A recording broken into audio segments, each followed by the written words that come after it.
matériel, c'est ça le problème là. Raison pour laquelle Pape a rappelé Bango. Que toi, Yozali, Mokambi, Yalingomba, ne sois pas matérialiste. Ah bon? Il est passé au créneau. Papa, j'ai sali. Ok, comme papa, tu sais, à bureau, papa, Zo, le Canada déjà, en faisant un retour, oui, il rentre aujourd'hui déjà, autour des cas tout de suite là. Le président a déjà un niveau aéroport, pour Zelaye. Le président est passé avant lui, donc pour nous Zelaye, au PSAE, au revoir. Trop matériel, c'est ça le problème là. Raison pour laquelle Papa a rappelé Bango. Que toi, Yozali, Mokambi, Yalingomba, ne sois pas matérialiste. Ah bon? Il est passé au créneau. Papa, j'ai sali. Le cardinal Ambongo, que je respecte bien, Aza n'a perdu la vitesse ces derniers temps. Surtout dans l'événement. Shalom, shalom, bien-aimés dans le Seigneur, un grand merci, na bien nous tous dans la mission de parcours. Bonzambe, na bonzambe, Lola et Refuta, Simana, tu as trouvé qu'il y a ma photo, voyez, l'issue soit finalement son azo, c'est la mission et le mot, na pasteur Fezamissi à la bouche autorisée de l'éternel depuis Zurich, na la servante de l'éternel, maman la bisso, maman Dorcas, Bonzamba Lola Pamolo, maman Escozo la bisso, puis na maman Gisèle, Lutero Motema, papa Emmanuel na Boston, Philo Mokoya Motema, ya Bivens de Homo depuis Londres. Bonzambe, na Bonzambe, Lola, Ezo Futa, Simana, Antoya Kolobaki, Nzamba, Boto, Koye, Suswa, puis, na cadre émission d'absolution, que la vérité bien aimée, toujours de la Maï Matadi Mboka, tous allez na maître Dori Monza, oh, que vous bien très bien, Mbote Mwana Mboka. Mbote Mayo, Alvin, Mbokoya, Mbote na Balabino, surtout, il y a la voix céleste, Bandeko, surtout, Balanga, l'émission Mayo. Bonne santé, bonne makambe zotamona. Bon, jusque là, santé Zamalamu, tout est koyamba, bon koyamba, puisque il y a catholique, donc mon compte monnaie catholique, il y a Pape François, donc là j'en vais pour féliciter. Fort consenti il y a gouvernement Nabiso, beaucoup plus à la personne du chef de l'État, parce que nous avons tous constaté à quel Israël Malamu Mingi, le pape Azaraki bien reçu, donc le dispositif nous Azaraki Kitoko, en tout cas pour les chapeaux de l'équipe, il y a organisation, et puis dans ma membre de notre cabinet, il y a cabinet, il y a Mokondi, comment Barcelona qui pour que l'événement y a pape et les camarades en tout cas pour les chefs. Alors maître Dori Monza, quelle est la vraie raison de la visite du pape ici au Congo? Bon, en fait, le pape est venu visiter la RDC, on a voulu Nibalé. Beaucoup plus de Liboso volet politique et Nibalé a volé apostolique, quoi. Donc au Italie, il y a l'église catholique. Donc pour la volée politique, nous savons bien que le Congo est agressé par voisin Abisso de Beniba Rwanda, pour mettre Abisso en difficulté, et aussi le Congo est comme la vache lait impérialiste. D'ailleurs, le pape a sa allusion en gros. Oui, impérialiste, non surtout dans le Congo pour que Sissara Congo. Et pour mieux le faire, il faut instaurer la division, mais aussi la guerre. Donc il y a un message pour expliquer l'histoire congolais. Et puis même hier, devant la jeunesse congolaise, à Esprit qui dit sur le pays, tout à la macasse, tout persévérer, tout demeurer vraiment solidaire, afin que tout réussir à mettre la monde dans notre moka à côté. Sur le plan apostolique, donc il y a l'église, elle peut rappeler banani makambi église na biso ya Congo, et que ébélé d'entre eux comme préféré pour la Bible à côté que raison personnelle na bango comme la Bible à côté pour na petit kanyaka pour comme on a biso surtout le lot à commencer par le représentant ya Congo. Donc le pape Foma apprenant qui ma décision forte pour nous rappeler que vous n'êtes pas là pour mettre intérêt financier au-delà, il y a un message pour transmettre à la population. C'est ça, un message au pape à rappeler qui va nous lobby. Parce que aujourd'hui, nous commençons à constater bon nombre de dérives. Il y a bateau Bakokamba, Lingomba catholique, beaucoup plus dans les dirigeants du Congo. Timbongo Liboso, intérêt personnel Liboso que le message est amour Père Christ. Ok, comment papa, tu as un Liboso à bureau, papa Zo, le Canada déjà, en retour, oui, il rentre aujourd'hui déjà autour des 4 tout de suite là. Le président a déjà un niveau aéroport, à pour Zelaye. Le président est passé avant lui, donc pour nous Zelaye, pour PSAE, au revoir. En tout cas, pour exprimer encore notre gratitude à l'égard de Saint-Pierre, parce qu'il nous a quand même fortifié, puis le message naïe. Et puis, moi je ne suis pas catholique, mais j'ai été requinqué dans un discours à pape et puis dans la messe que Zalaki dite hier, donc avant-hier, dans Ndolo, donc comment merci naïe, message à Pessibiso, ma langue soit ma lakiso à Pessibiso, pour le Bacocharmo Nanzela. Ok, merci beaucoup maître de Manza, pas pour les canets déjà.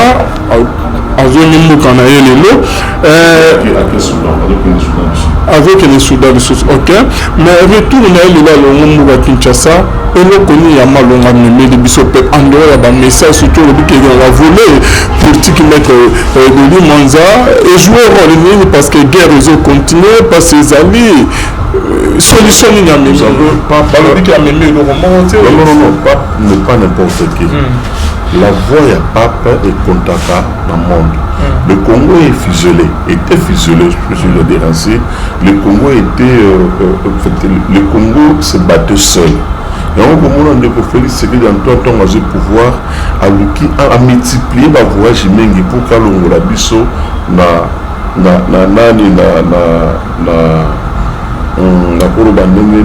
na place tous quand même un pays comme tout autre pays. Parce que le Congo n'avait pas une voix face à des décideurs. Donc la multiplication, il y a un voyage du président dans le monde, de ce qu'on va retomber dans notre Congo. Pape Ndenge Ayeboué, il a donné un message fort. D'abord, on a des impérialistes pour leur dire, leur demander de cesser de considérer Congo pour la vache laine à Bango.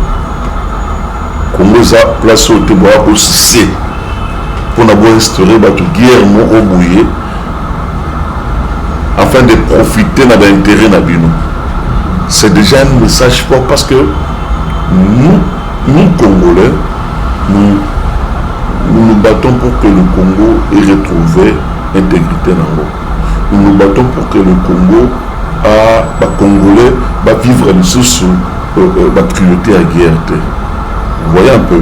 Au pape, na carrière azali nango et puis na valeur pour la casse azali nango dans le monde, le message à transmettre à l'égard de Batouana, entre autres les impérialistes, qui continuent à considérer les Congo comme étant leur vache laine et qu'on impact nango. Peut-être qu'aujourd'hui les gens peuvent dire voilà, bon, le pape a dit c'est fini. Non, va retomber nango et pour se faire sentir petit à petit.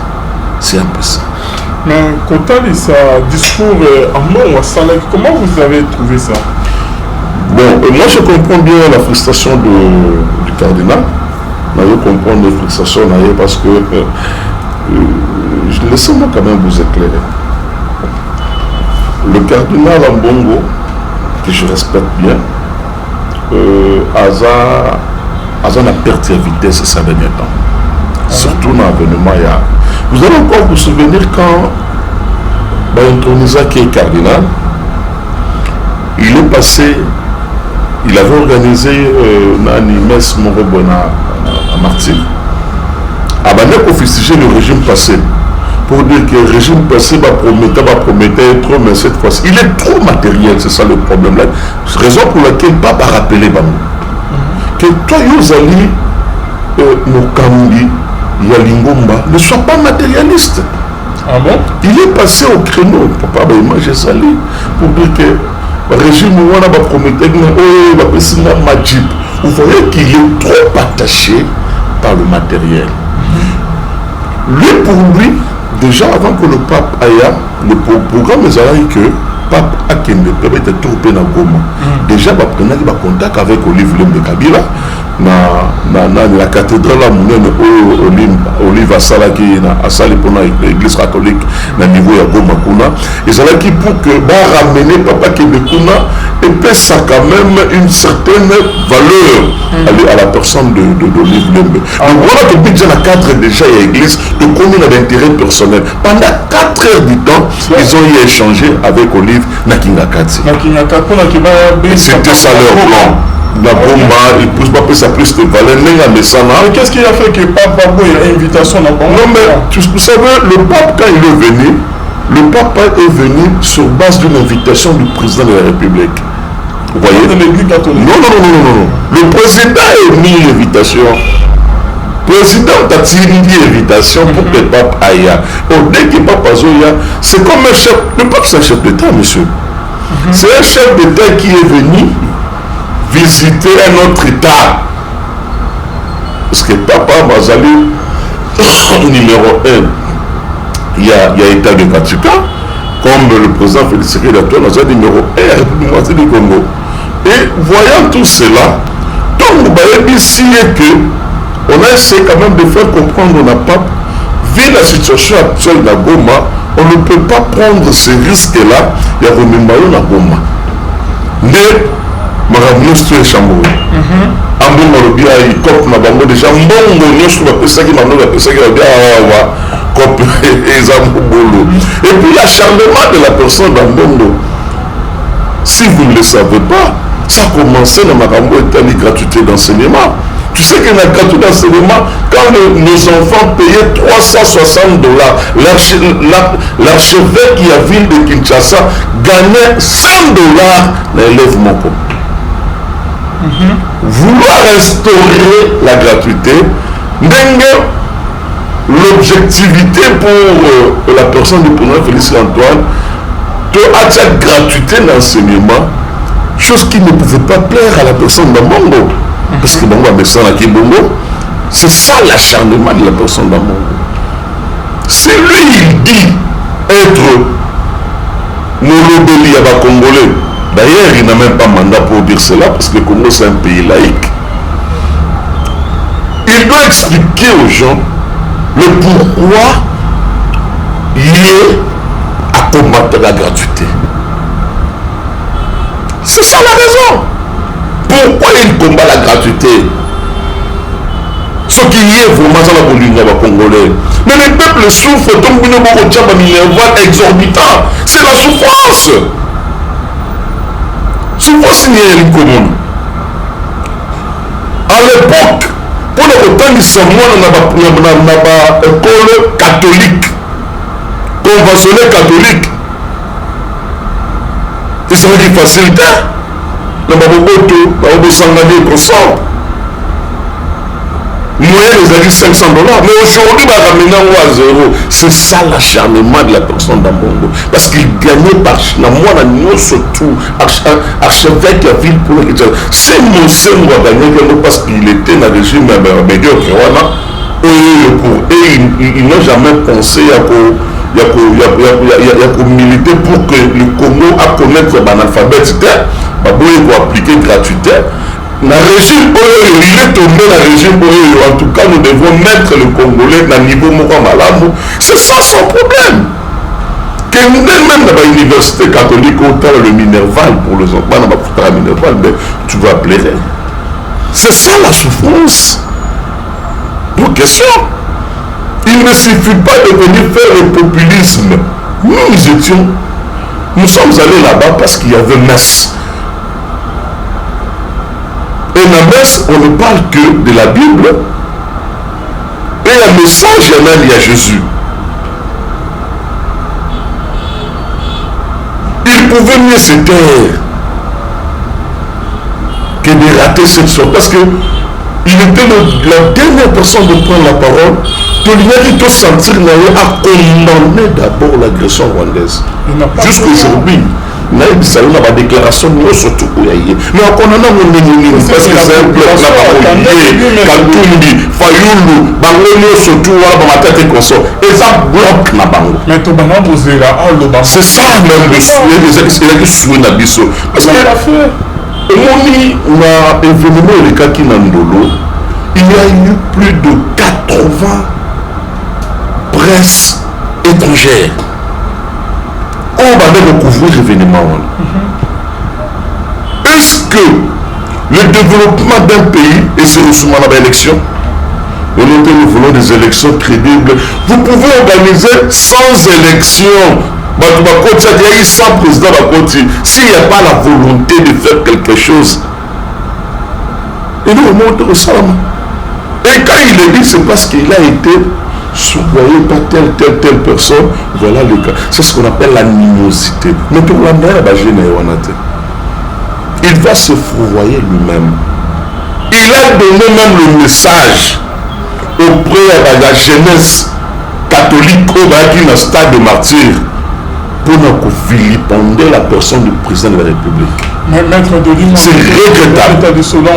Il y a d'autres personnes qui disent que non, Fatia Kanissa, ceux qui a bengi papa aïe présenté que Fatia Kanissa c'est le Congo parce que l'argent qui a été dépensé non l'argent qui a été dépensé pour la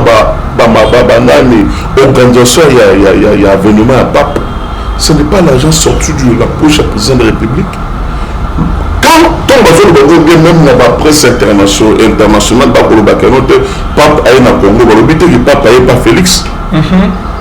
C'est les Congos même de gagner. Pourquoi on va nous dire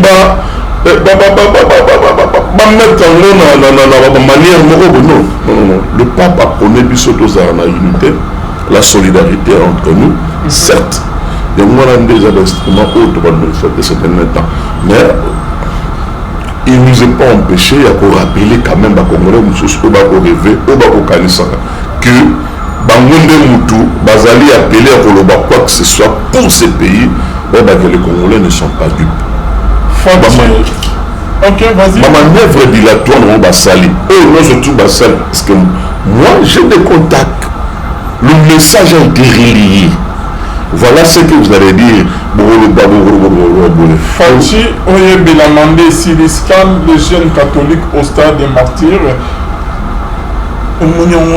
C'est pourquoi la veuve Isaïe que c'était un coup préparé. C'est ce que nous disons. L'église catholique, c'est un militant. Non, mais là même sur la j'ai apprécié la réflexion faite par un analyste dans France 24. On dit que Messia Mongo, il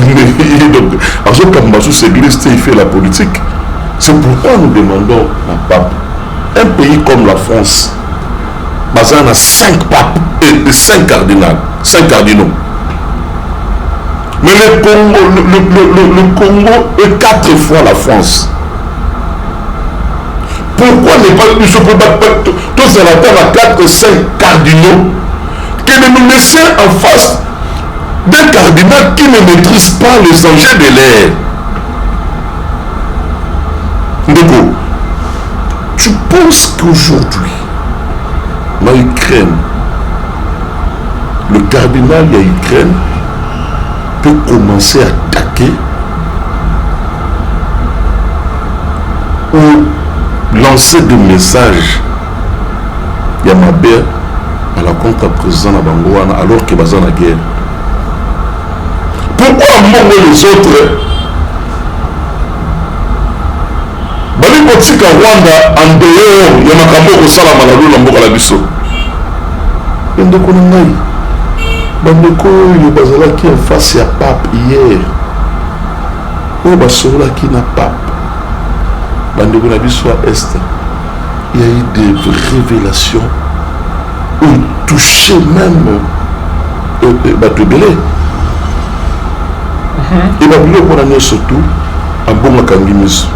Quand le peuple souffre, mais la souffrance ne date pas d'aujourd'hui. On va couper ça 100 francs, 10 francs, 20 francs, on va couper ça les lots. C'est eux qui ont commencé par détruire ces pays. Aujourd'hui, Mbongo veut faire des livres lembe. Une sainte. C'est regrettable. Aujourd'hui, Mbongo veut faire des Katumbi un saint. Aujourd'hui, Mbongo veut faire de Matata un saint. Quelqu'un qui a pillé ce pays. Quelqu'un qui a déraciné même. C'est regrettable ça. On a des intérêts minasquins. Aujourd'hui, le peuple congolais comprendre que le cardinal a visé beaucoup plus l'intérêt propre que le peuple, que l'intérêt du peuple. Parce qu'on n'avait pas besoin de ce message-là. Nous sommes allés à la messe. Le peuple est en train de souffrir. Nous voulons cette fois-ci les élections. Est-ce que Mbongo est mieux informé que le pape? Non, le pape a ses émissaires ici. Le pape est mieux informé. Le pape est mieux informé. Donc, que nous ne soyons pas dupés par qui que ce soit. La manipulation n'est pas une bonne chose. Tu ne peux pas instrumentaliser la jeunesse congolaise pour n'avoir intérêt à Yomoko. Donc, les jeunes ont été manipulés. Le message a été relayé. Par qui? Mais on en fond. Mais est-ce que vraiment il faut citer le nom Yomoko? On a été noté. Donc, quand c'est la jeune, Makamouya Mabena Monoko. Donc il y a déjà un nom bien plus. La campagne, c'est ça. Babi pour ça la boue, après un temps pour ça la boue. Bazou la tché banani bango par-ci par là stade, barani pour Antoné. Nous connaissons nos adversaires et leur façon de travailler. Nous avons la maîtrise de tout ça. Mais nous, à notre niveau, on ne peut pas se rabaisser. Allez avec un mais à Sambouaki.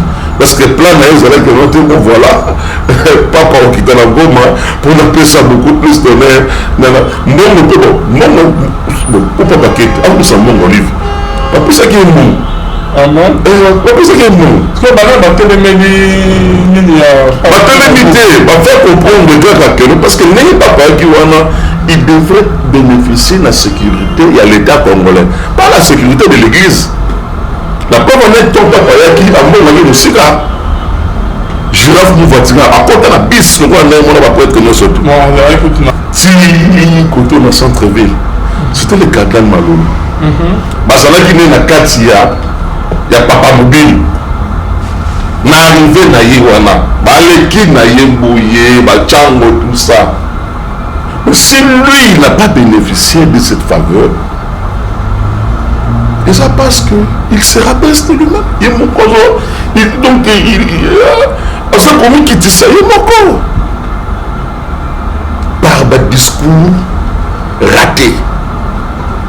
Tu sais, dans la vie, il ne faut jamais parler quand tu es en colère. Parce que tu risques de désorienter ta pensée. Hier, à ça que ça m'a nakanda. Il y a beaucoup de gens qui m'ont nakanda pour se battre comme on a.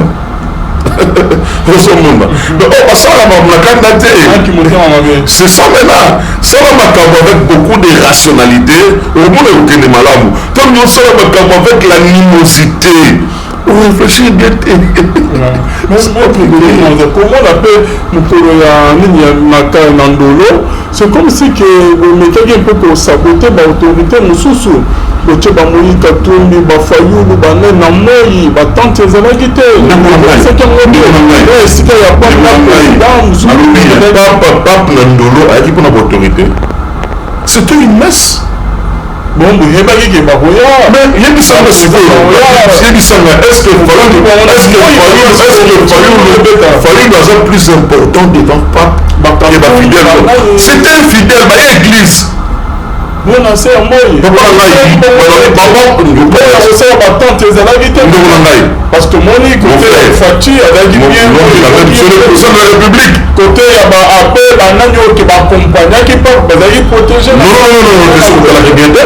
Non, Oui, mais Bango Bassa Nicolo, c'est qu'en fait, Pape est venu avec son gouvernement. Aux hommes, quand même, le gouvernement, il y a des ministres. Mais le futur président peut bazar là, Fayoul, Bakatoum. Futur président, être futur président, qui vous dit que nous, la mission de Mboko, il faut le pouvoir. Il y a du d'abord. Qui vous dit qu'il sera président? Donc, c'est dans le son de moi, il y a un président. Non. Ce sont des fidèles catholiques d'AMS. Et la punition, mon père, c'est bon. Non, ce n'est pas une punition, papa Nangaï. Parce qu'il y a même des ministres, avec une amouille. Sur le Bani. Son premier ministre, Yemoko, avec une amouille. Est-ce que Katoum Bito Fayoulou a plus important dans le premier ministre? Non, quand même. Il ne faut pas nous ramener dans des considérations, il y a C. Il y a terrassé. Non. C'était une messe. La messe, fidèle baillé. Les fidèles sont venus répondre à la messe. Bisso, tu as dit que c'est un mot. Nous tout le monde est venu jouer à mot de Mamakas sur un Zambé, mon côté. C'est bon, c'est un moulet bêta.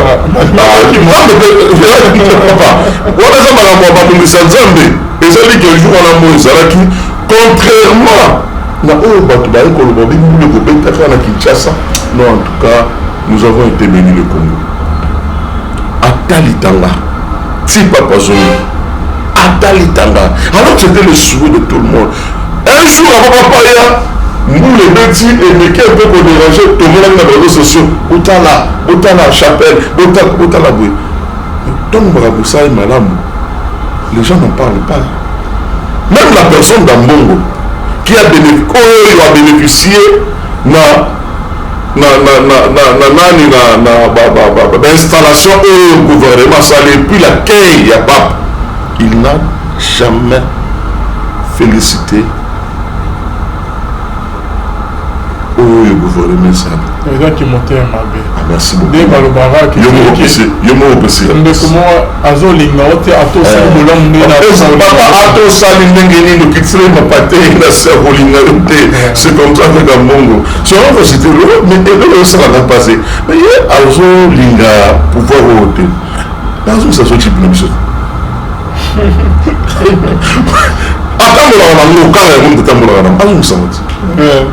Maître Denis, question M. Sozali, que par rapport à l'Inéleka, ils ont très bien, félicitations, le Salah Kitoko, mais par rapport à Bankamino, c'est Salamakiwana, Nandolo, tout le monde entré à Fatih Beto, Mokonzi, Namoto, Cannabis, tu voteras, tu voté le suspect, à Sali entré, tout le monde va télémi. Mais tu remarques, Fayoulou, Katoumi, là, Oyo. Simple, comment il s'appelle encore ceux qui rappellent au hasard, comment vous avez jugé ça? Ça fait partie de l'éducation. Si ceux qui nous ont mal éduqués, ils vont prendre l'éducation avec Moukolo. Ils vont s'en aller d'abord. Ça fait partie de l'éducation. Ceux qui nous ont mal éduqués, ils ont déjà été maman. La Bible nous dit que nous devons respecter l'autorité établie. C'est pas moi, c'est la Bible. Toute autorité vient de Dieu. Effectivement. So, nous donnons non, nous pouvons ce pouvoir de Azan impolitesse à ma casse, hautain, orgueilleux. Je me dis dans mon bel pour Salamambote. Le président quitté la chapelle naïe a coupé sa bande de Kounaï tout voilà beauté. Dans la humilité à Moutouaboui. Vous l'avez suivi jour et plusieurs serments. Il a parlé de Fayoulou en bien. Mais Fayoulou a déjà parlé en bien de Félix. C'est une éducation. Quand tu es mal éduqué, tu le resteras.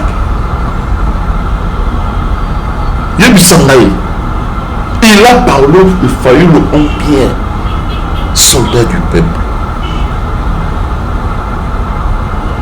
Mais, qu'est-ce qu'il peut... Il faut, c'est facile à comprendre. Donc, ça fait partie de l'éducation. Le président Félix Tshisekedi-Antoine est bien éduqué. Nous connaissons sa famille, nous connaissons sa mère, nous connaissons son père. Na ba rigueur papa nazala il faut qu'on a pour la malade. Na ba rigueur mère azala na il faut qu'on a pour la malade. Ce qui est ce que papa déjà ce que azala insisté ce qui peut router qui ko la pas bandeko au ko la qui na ce qui na njili bon et bon peut que ba péter ce qui peut n'engagner bon éducation ramasser bon yo ce que zo linga ni ça fouiller ni malade. Toi tu t'entends en quoi ibsangande. Ah, merci beaucoup. Maître Dodi Monta, tu comme na suya émission na biso.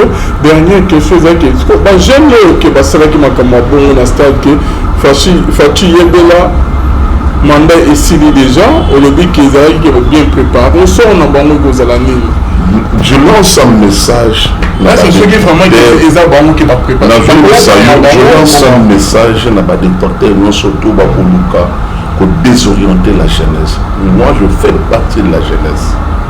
L'intérêt personnel Nabino et puis on a fait appeler les 10 000 jeunes qui pour s'enrôler dans l'armée. Le président a fait sa jeunesse place na yango. Papa on a mikolo ba komo na wana. Ba mesana ko utiliser biso comme étant tout ça là ba marche pied na bango. Ils vont parler de la jeunesse, ils vont parler des jeunes, mais donc l'opportunité on aura banjui bango boko bakose. Le président Félix est là pour transformer la classe politique congolaise. Aujourd'hui, on parlera des Fayoul l'an passé. On parlera des Katumbi en passé. Des Matata et consorts. Ça sera maintenant nous tous à la place. Ils ont géré ce pays. Il y a eu des malversations pour imaginer la gestion là-bas. Qui est ce Congolais? On peut savoir sous chance. Zéro.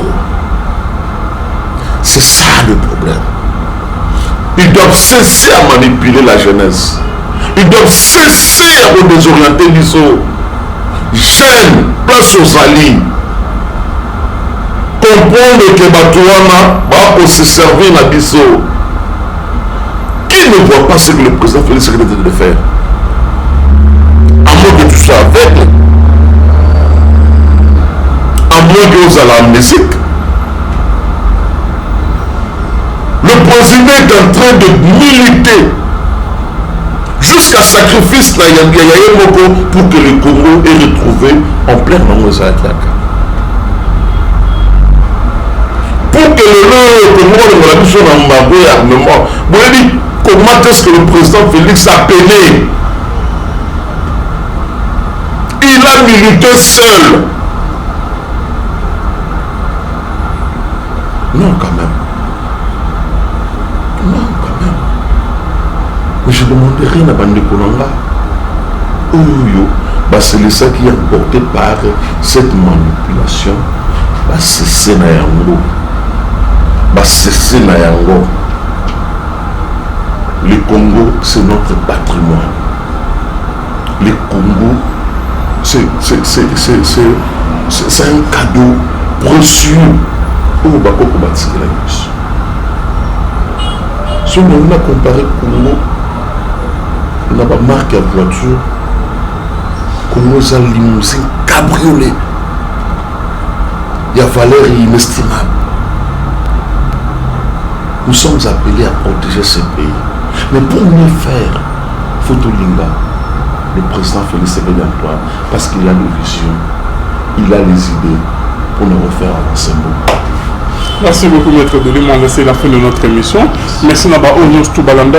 Papa, votre numéro de contact Naba Onyos Toubalanda. Pour ça, plus 243 89 64 32 073 plus 243 89 64 32 073 numéro 93 c'est aussi un numéro WhatsApp cabinet Nangaï les alliés dans Sengue numéro 31 donc sur boulevard Sengue donc voilà. Merci beaucoup. Merci à John Kamando. Bonne Zambé, na bonne Zambé, Lola Ezofuta. C'est maintenant que tu vas voir que Nzamba Boto. Nous se concentrons à la prochaine base.